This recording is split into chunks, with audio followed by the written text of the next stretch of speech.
Hello, everybody. Hey, everyone. Hey, guys. Guys, we've got a third voice on the podcast today because we have one of our very special friends here today, Connie Jobling. Woo! You know, guys. you're envisioning like a studio audience, like Yeah, this is yeah. where you'd walk in on like the Jimmy Fallon show and everyone would be clapping.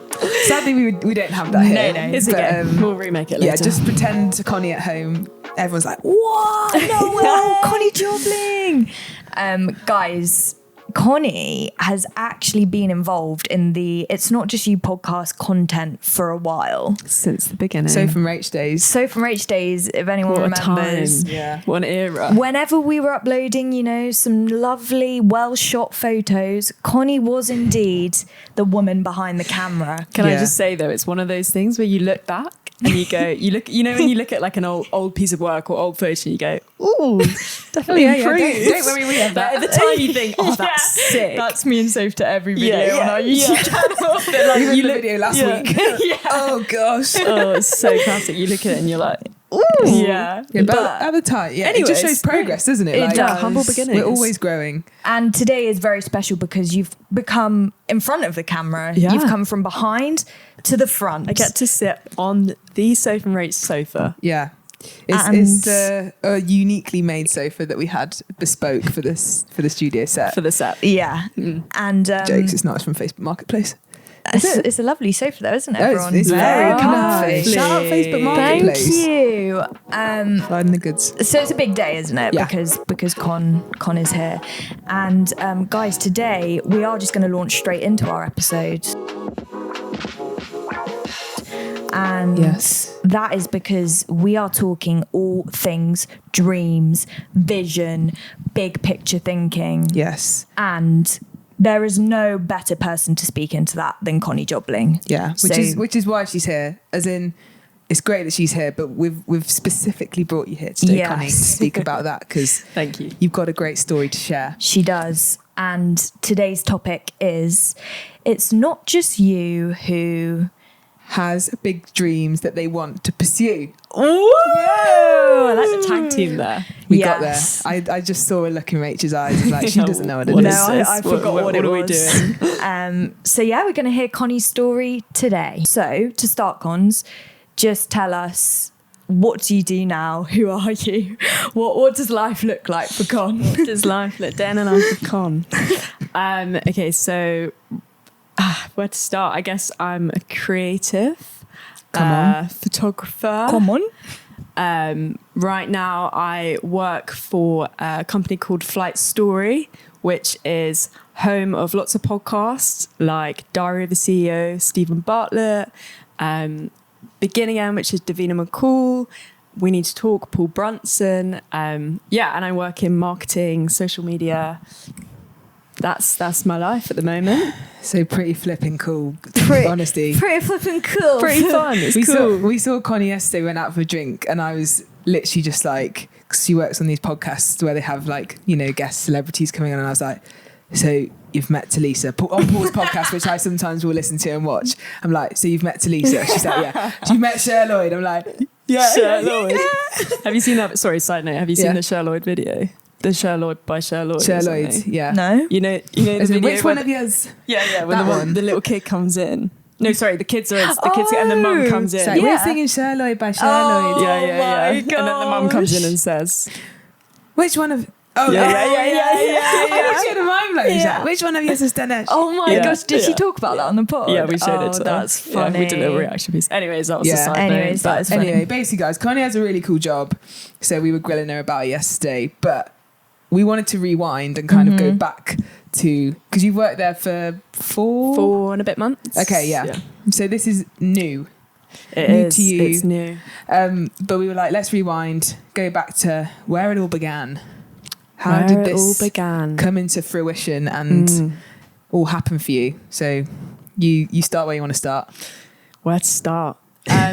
Well, I guess like to give context of who I am, what I've always loved. I'm a creative. I've always been like a big dreamer. I guess since I've been really young, like I did a lot of dance. I was always in dance shows. Love that.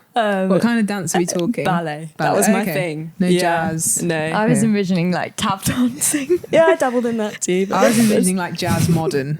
Yeah, with I did like a little bit of hat. that. Yeah. You know, I feel like they always have like a hat and like a tights and a waistcoat on. Yeah. Do you know what I mean? Yeah. Okay, so not that. Anyways, Sometimes. no, bit of ballet. But anyways, in lots of shows, kind of in that world of like performing and just loved it. Like, just loved being creative. And with that, I guess, I was just a big dreamer. Like, I was always wanting to do those things and be in these shows and be in that world. It just was such a buzz. And then I guess like maybe we fast forward quite a few years, but lived abroad for a little bit. Then I went to uni. I studied drama.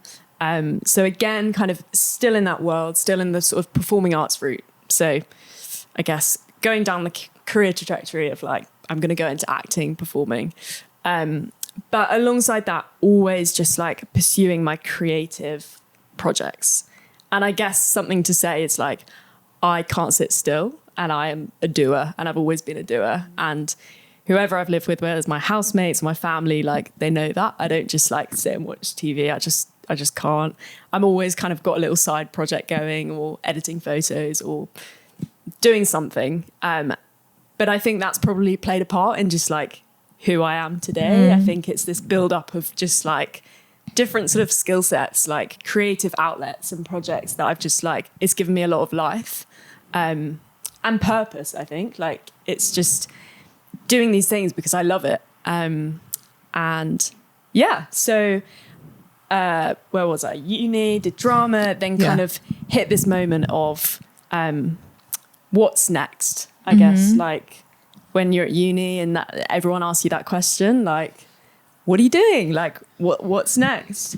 And I think I was hit with like, wow, like I've got so many big dreams. Like, I guess for me, I'm like, I want to be doing the best of the best. And I don't mean that in like I want to strive for like the best, the top thing, because that's who I am and who I want to be. I think I'm so driven by like excellence, and I really wanted to be in the creative industry doing the thing like at its best, to learn and to be in that environment. And just that was for me like the drive. It was the buzz. It was the thing that gave me life. And did you like, in terms of at what point did your dream switch from like acting to then like pursuing more of that like creative industry work? So sorry, just because I'm thinking like you have actually like the whole acting thing is very much in front of the camera and in front of people, whereas now it's all like the opposite of that.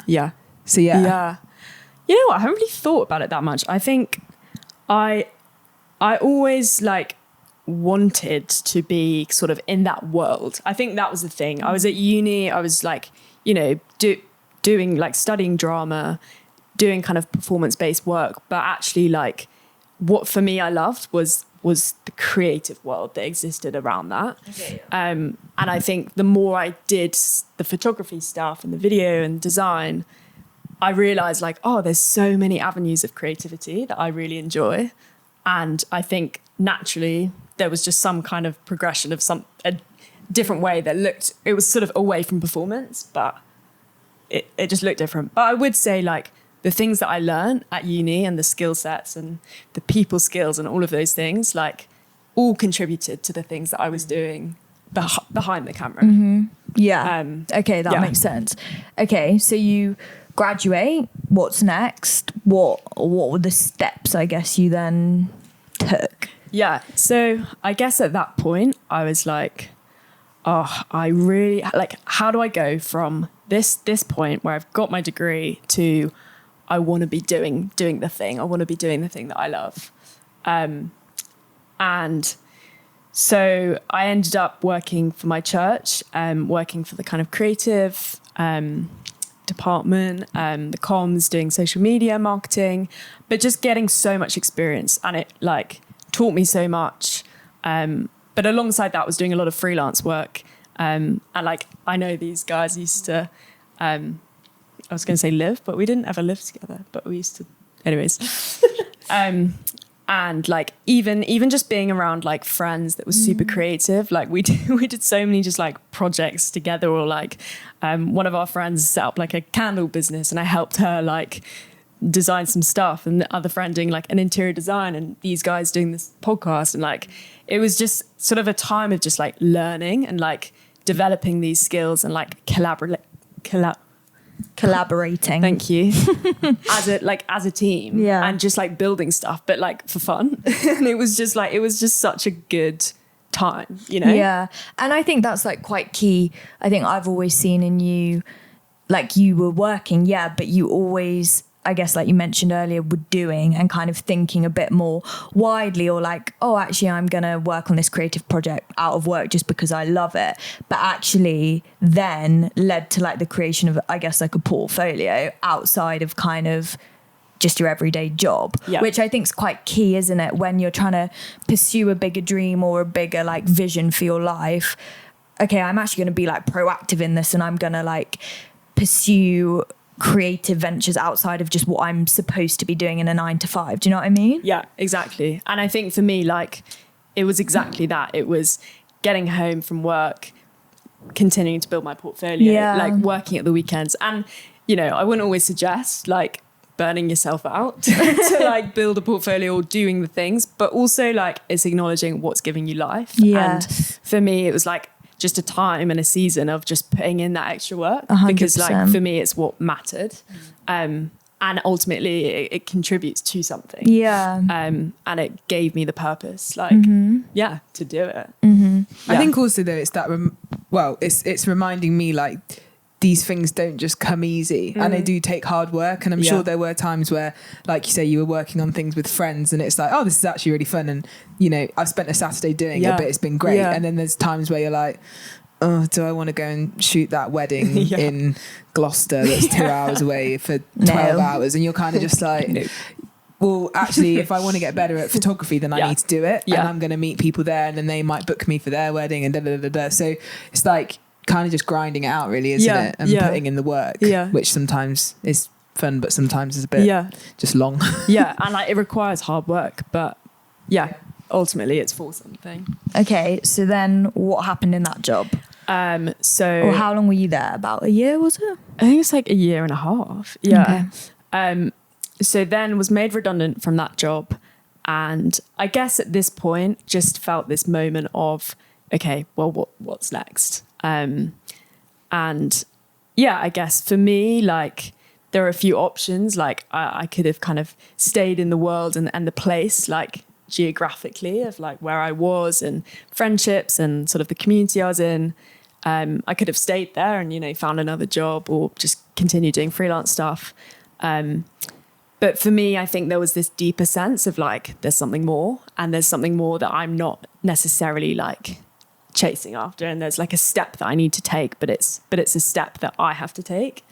So I guess I was sort of faced with this decision of like, basically I wanted to move to London, and I wanted to really pursue like working in the creative industry. Didn't really have like an idea of what that would necessarily look like, but I just knew that was like the next step. And also that was my dream. That was the thing that I wanted to do and have always wanted to do, is like live and just work in those spaces, you know? Yeah. And okay, so I guess like in that moment, just to like dig into the redundancy for a moment, it's like obviously people get made redundant a lot of the time from their roles, and I think that presents quite a unique moment for a lot of people of like, it could be quite easy to feel discouraged from that, or let's say, you know, for people working in roles they absolutely loved, like you did really enjoy your job. How did you almost use that as a springboard to push you into more, rather than like becoming discouraged or like just finding that really hard? And like you say, I think even for you had a decision as to whether to like stay in comfortability, and here in Birmingham you had community, you had an amazing church. There were so many actually pull factors to be like, oh, do you know what, it's quite a hard moment, I'm just gonna remain and I'm just gonna stay in what I know. But instead you were like, oh, I'm gonna push myself. So how did you do that? Like, why did you do that? So I guess I was I was made redundant and faced with a decision of, okay, what do I do at this point? And for me, there was this deeper sense of like, I guess it was a fear of failing, a fear of doing the wrong thing. Like I knew that I needed to step out and do something different, but I was pretty comfortable. And actually I remember at the time, like, someone saying to me, someone like close that knew me well and knew exactly what I was like going after, said, I think the reason why you're not stepping out and doing something is because you've got a fear of failure.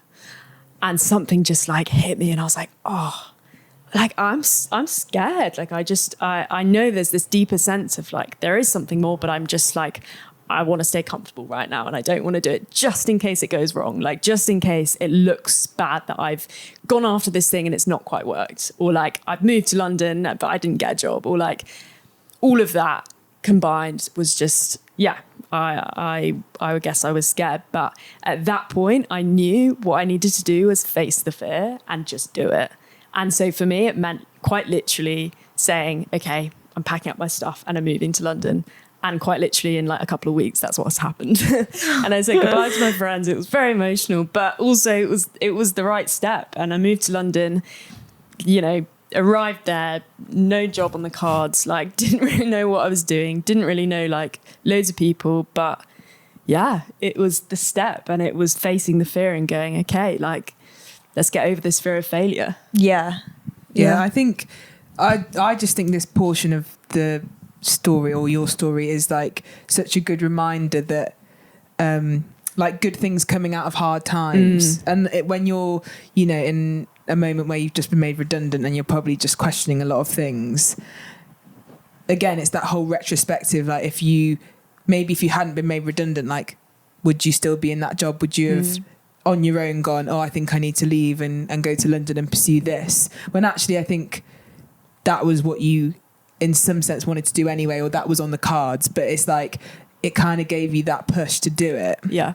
And I just think sometimes when you're in hard moments you can just feel quite like, well, what's the hope and what good could come out of this? So I think it's good to hear stories of hard times and like a good thing coming out of it, because I think it's a good reminder for all of us, isn't it? Like, yeah, sure. Yeah, it's a moment in the story, but it's not like the end of what's happening. Yeah. Definitely. Okay, so you arrived in London, and then what did that next little season look like? Oh, sorry, I just have this picture of like Connie, like with two suitcases stepping off a chain, like the big city. Do you know what I mean? Just like, where am I going? Like just in like, I don't know, like a film or something. No, you had somewhere to live. I had somewhere to live, and I was also living with my brother. I had people and friends there. So it wasn't this completely unknown. Like I'm from like close to London anyway. So yeah. And you, I guess, were there with this dream, I want to work in the creative industry. What did those then months like kind of entail? How did you remain motivated, or like what did that look like? Yeah. So I'd say that that period was hard. Like a roller coaster. It was a roller coaster. I'd say like moving to London, great, amazing. Like there was so much excitement, so many things. I was like, yeah, like this is so cool. But with that just comes, you moved into a new city. It's busy. There's a lot happening. Everyone's doing their thing at its best. And there's this imposter syndrome feeling of just like, who am I? And you're just trying to like figure life out. Like you got to, you know, find a new routine, like make new friends, do all these things. And that's hard. Like moving anywhere, change is hard. But I just knew that I just needed to stick at it and just like keep going and going through the motions of change. I'd say that period, like I'd refer to as this like waiting period. Like it felt like this sort of moment of like, oh, I really I need a job. Like financially I need a job, but also I'd love a job. Like I don't need, but I feel like I'm at my best when I have things to do and like structure. So like was working freelance, but with the freelance life, it is up and down as well. So yeah, like life was good and I loved London, but I think I was just fighting for something more. I guess I probably say on reflection, like that period, I wish I didn't feel like I was just sort of waiting it out for something. I think there's something in every moment, and actually there's something about just like being present in, you know, like if you're doing a job that you're, you know, doing just because you need a little bit of money, but that actually your dream is around the corner, that you want to be an actor or whatever it is, like, yes, like hopefully that thing will come. But also there's something in that kind of waiting period, you know, like there's something that, you know, you could go for a coffee with someone that you're working with, and you might never think that you'd be friends with them, but they might be a friend for life, you know, and there is just something in that season. So I think looking back to that time, like, yes, I guess it felt like a bit of a waiting period of like, when's the job going to come, or when's that kind of breakthrough moment going to happen? But also like, life isn't all that glamorous, and sometimes you just have to like stick at having, you know, like something that you don't necessarily like want to be doing right at that point, but there's something, you know, there's something in that. Yeah, there's almost like always a lesson to learn or a conversation to be had, or ultimately I guess it was moving to London and being in that kind of season that then led on to you getting this job, wasn't it? In terms of if you had been in Birmingham trying to apply for that job, I don't think, well, who knows, but it's unlikely that you would have been able to, because you needed to be in London for it. So yeah, how did that then come about? Yeah, so I moved beginning of the year, January, and spent the next however many months, quite a few months, just being there, doing some freelance work, but essentially like networking and learning that it's okay to put yourself out there. That was a lesson that's hard. It's really hard. And to kind of back yourself, have confidence in whatever it is, your skill set, your ability, just who you are, and say, hey, like, can we go for a coffee? Like, hey, can we grab a drink? Like, I'd love to talk to you about X, Y, and Z, like whatever it is. Yeah, so I quite literally was just networking for several months, just like sending the cringy LinkedIn messages and sliding into people's DMs. And I think the thing is though, like, I know that is a whole, like the whole networking and like jobs that require that is a whole world in itself. I would say like, we don't come from that world. So it just feels so jarring and so beggy to be like, hello, I know you don't know who I am, but like do you know what I mean? I'm just like, actually it would have taken a lot, I imagine, for you to just kind of go, no, I'm just going to do it. Because I think for some people in their working world, they go like, well, that's just how you work. That's really normal. It's not cringe at all. But when you don't like come from that world, it's just like, just don't. But I just rate so highly that you just feel like, just gonna back it and start churning out the messages. At the beginning, I mean, it really felt like that. It really was like, oh, like I don't like this, and it's against human nature really to like put yourself out there like that and platform yourself. But like it. I guess it's trying to learn that it's okay, and like it's also not very British, is it? Yeah, I think that's like hyping yourself up, like woo, But also, I think, like you said, even just moving to London, you might experience a bit of imposter syndrome. Like that's really what you're talking about, where it's like, who am I to put myself out there and message people? Why on earth would they want to employ me? I've had one job, when actually that's not the case, as proven by example. Like, you had one job, and obviously you're freelance and other stuff as well, and you ended up working for Flight Story. So like it worked, didn't it? And you do have something to bring, obviously, otherwise they wouldn't have employed you. So it's always that thing of like, we're almost always our own worst enemy, and our insecurities or just our thoughts or who am I to do that. If you let them get the better of you, then you're not gonna move forward. When actually you've got so much going for you, and skills that you don't even realize you have, or experience you don't even realize is valid, and actually pushes you through the doors. Literally. So yeah, you did your networking, you had a drink. Did my networking, slid into some DMs.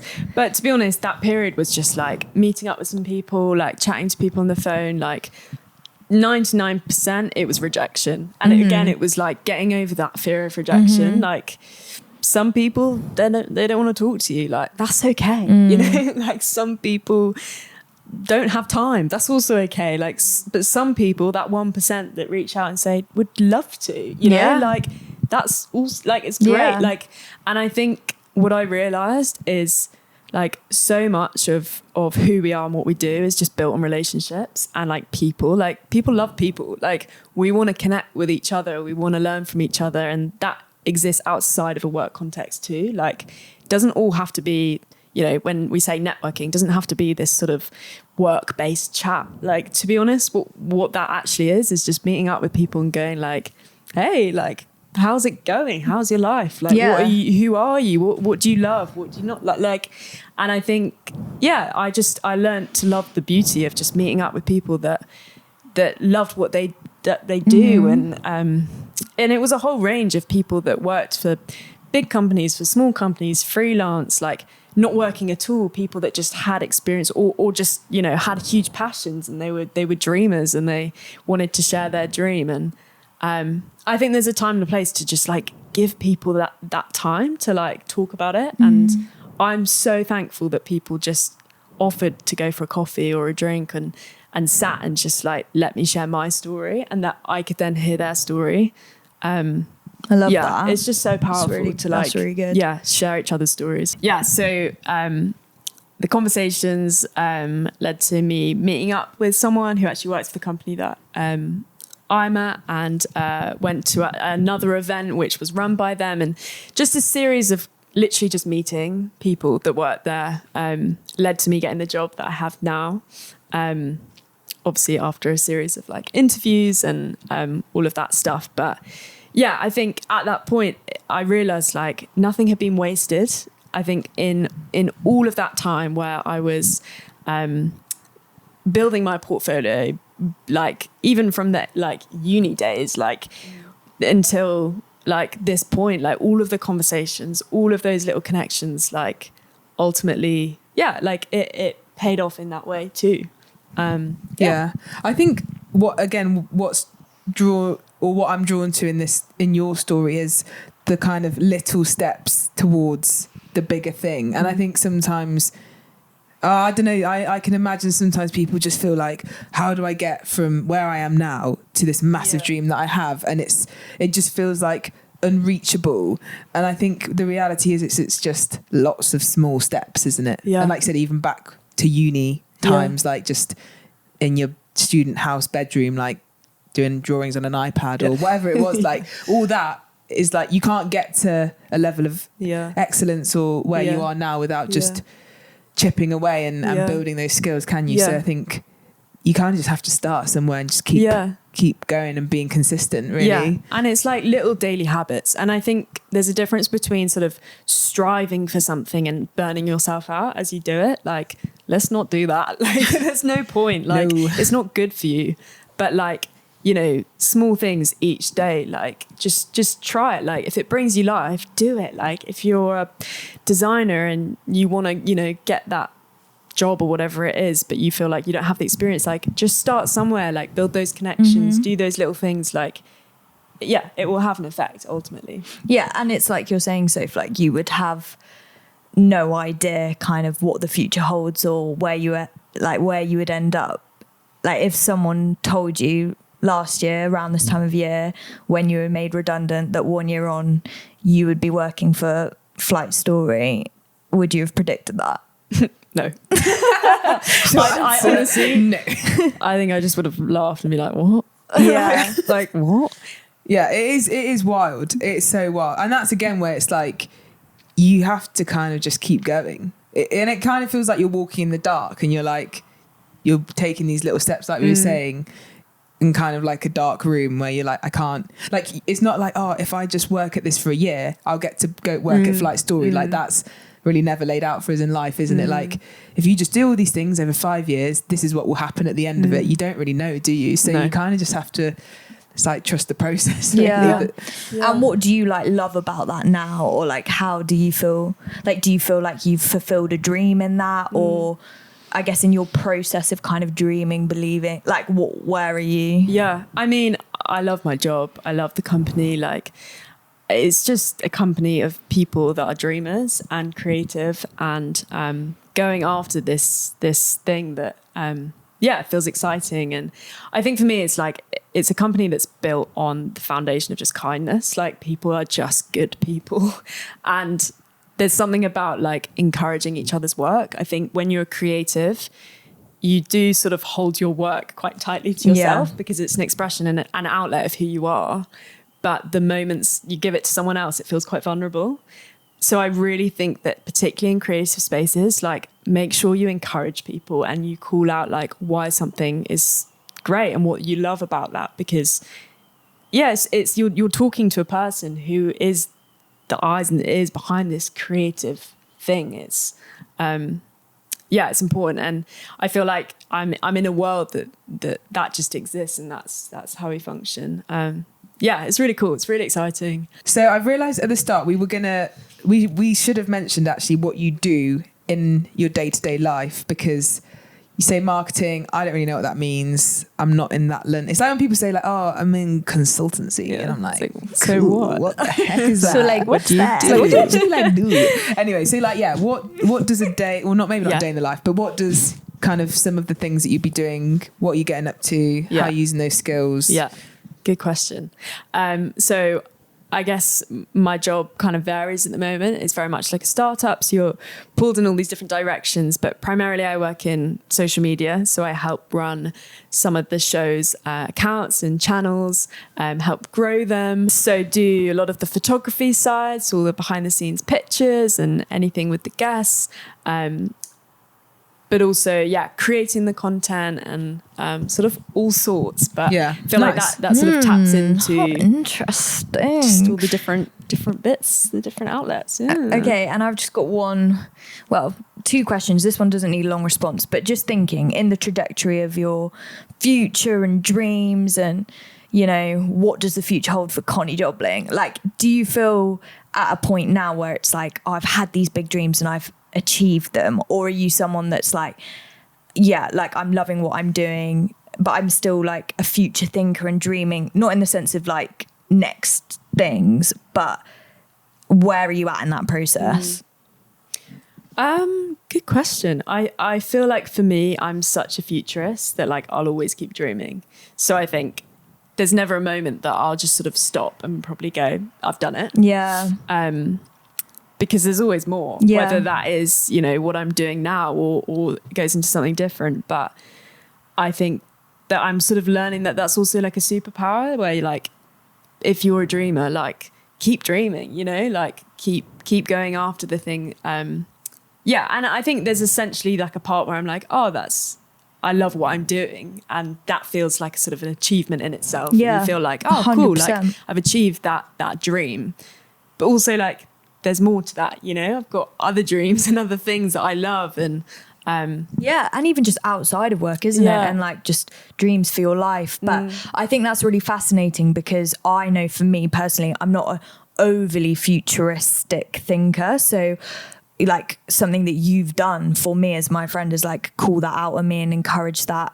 And like I remember times where we've sat and like made lists of dreams, and that's really helpful for someone who's not naturally inclined to think that way, to take a moment and think bigger perspective. What would I love to do with my life? What are some small dreams that I would really love? Like I remember, you know, one time you saying to me like, oh, just name one thing you would love to do. Or I spoke to my brother and he said like, I'd love to like own a farm. Or he said something so random, and I was like, or like, I would love to try this food that I've never ever tried. And it was such a helpful, I think, like mindset, just slight shift of, it is really healthy and good, I think, to think to the future and think bigger picture in your life. Like, what are some things that I've just would love to do before I die? Like, I know it sounds quite morbid, but it is that thing, isn't it? Of like, you've got one life, and actually it's great to like make the most of that, and the little things and the big things. Yeah. And I think just on that, like, it's important to say that I know here we're probably talking in the context of big dreams and moving to London. And for me, that was a big dream, and it felt slightly like unattainable and sort of, and it happened, and it's amazing. But also for a lot of people, like, your dream might be, I don't know, to make a pottery vase or like to, you know, do whatever. And like, that is such a cool and valid dream. And like, that's something that you love. And I think ultimately it just comes down to like, what do you love? What brings you life? And like, just do it. Like, like you said, your life is short. Like, like, let's do it. Like, let's, like, why not? Like, don't stop there. You know, you can do it. Like, just go for it. Like, yeah, love that. Okay, to conclude, one thing that you would say to your younger self. Oh, that's a good question. In the context of dreaming, future, whatever. If you could go back and say, Con, what would you say? Oh, that's such a good question. I think what I'd say is, I guess the question is, when you die, like, what do you want to be remembered for?